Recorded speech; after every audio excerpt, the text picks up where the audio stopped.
On the telecast with me is Dan Perry, international affairs expert. Dan, let's quickly hear it from you.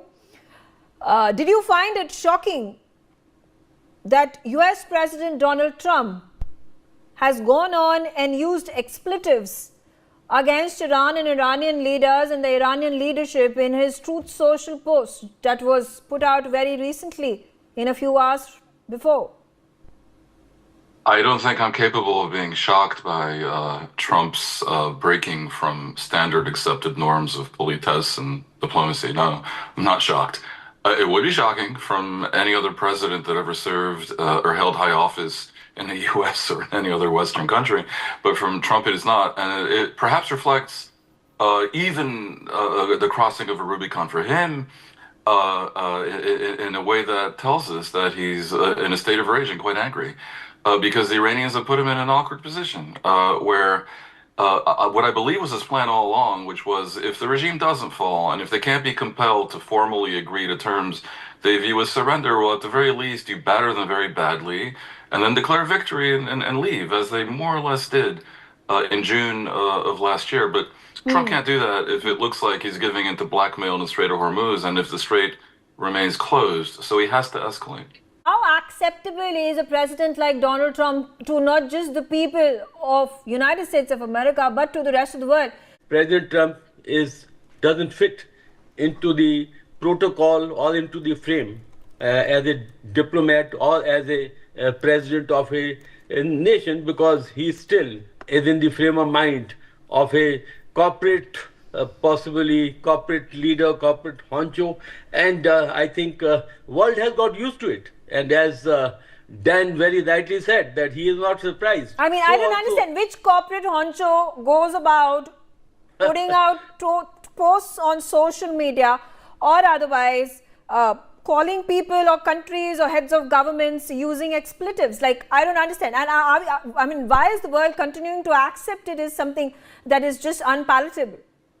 Well, maybe the world has no choice. It's all the Americans and American opposition, the Democrats, and the Americans must come out and more focused on. He is actually, I think, bringing a lot of disrepute to the office of the President of America.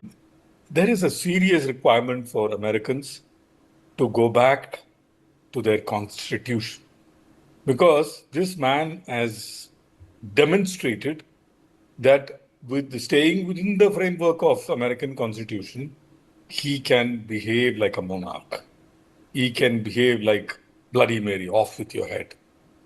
So there is a serious thinking process at the end of his term that will or could or should happen, where people fall back to that, Holy Grail document to see to it that another Trump doesn't emerge out of US. The problem is, since he was so popular and he won landslide and he did not. People like him.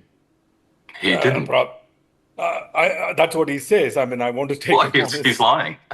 Trump is thinking I can behave as I want and use the F word all I want. And it's not the first time. He said it on TV at a different point that the Israelis don't know what the F they're doing at some point. He said that while being interviewed by.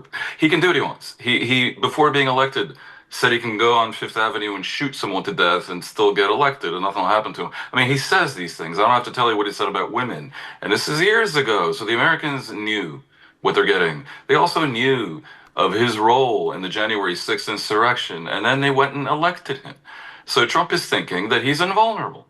And by the way, all this focus on his way of speaking, of course, the way of speaking is a complete and total outrage, a disgrace, clearly. But it actually pales before the things he's doing. This is a man who has done things that were previously unimaginable. He pulled the U.S. out of the World Health Organization years after a massive pandemic. He pulled out of the World Trade Organization. He threatened to invade a NATO country. He kidnapped Maduro, fine, guy's a dictator, but then hours later says that he needs access to Venezuela's oil. Who would do such a thing? So the actions are actually bigger than the words. And this is the main issue. As for reforming the Constitution, it's no longer possible because the so-called sacred Holy Grail document, like so many constitutions, basically straitjacketed generations down the road by making itself impossible to reform. You need 3/4 of the states right now to affirm any constitutional amendment. That's why we've been unable to pass the Equal Rights Amendment that says something so basic as women have equal rights.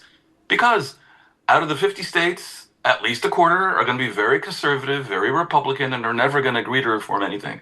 So America has come to a point where it's a little bit dysfunctional, and it has something that can be accurately called, and has been, the tyranny of the minority. Because these conservative states, where about 25% of the people can elect more than half of the Senate that runs the country, because the Senate could remove Trump, it gives the Republicans a guaranteed, almost guaranteed majority in the Senate. Yeah. So it's very difficult to see how anything's going to change. We can only hope that Trump is sui generis and no one like him will ever arise. The fact that there are proxies that have been spread out in the Gulf by Iran is one of the many reasons it has done so, to ensure its security at whatever, how secure Iran at this point of time is anybody's guess. But at the same time, there is definitely no support, and has not been for a really long time, for Iran by the rest of the Gulf nations, which is true. Quickly, getting you, Dan, into the conversation before I wrap this up. The situation as it stands, do you think the latest set of missiles, 82% of them that have been sent to the Gulf by US President Donald Trump, are an indication that Trump is ready to annihilate Iran if needed?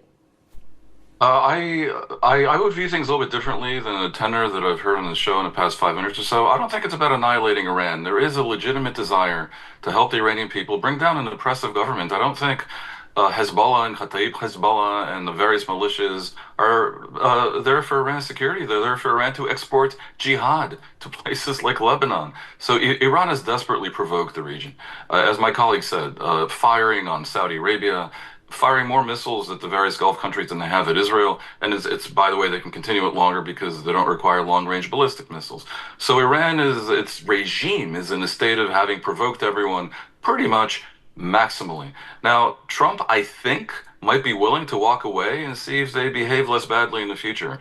But he can't do that and leave the Strait of Hormuz blocked. That would be viewed by everyone in the world as a victory for a regime that you don't want to see winning. And so I suspect, as Matthew said earlier in the show, that all this ordnance being set there, the troops being sent there, are indications that the notion of escalating at this point is not just saber-rattling and could be real. And if that happens, then we could see a takeover of Harg Island, or maybe parts of the coast of Iran along the strait. We could see other forms of activity, and of course attacks on Iranian infrastructure. And at that point, you're flirting with attacking not just the regime, but the country, its civilian infrastructure. And yeah, I don't put it past Trump to do that in his anger and his rage, because things haven't gone. It's already happening.